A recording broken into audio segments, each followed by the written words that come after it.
ఏం చేస్తున్నావు జున్ను? ఏం చేస్తున్నావు నువ్వు? నువ్వేమేం చేస్తున్నావు చెప్పు. వంటలు ఏమేమి చేస్తున్నావు చూపి నాకు. అవి నీళ్ళ? చెప్పు. అవి నీళ్ళు. ఇంకా అది గుడ్డ. ఇంకా అవేంటి నీళ్ళ? ఇంకేమేమి వండుతున్నావు? అంతేనా? కూర పేరు ఏం పేరు?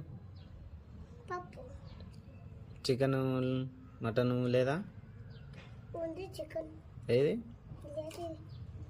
అందులో లేదుగా. జున్నమ్మ వంట చేస్తుంది. ఏమేమో చెప్పవి ఒకసారి చెప్పమ్మా.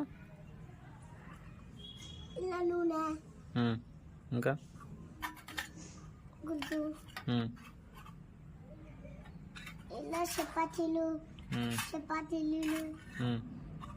ఇంకా ఇంకేమేం చేస్తున్నావు? ఆ కంకరాలు గుడ్లు. ఇవేమో సంకరాలు.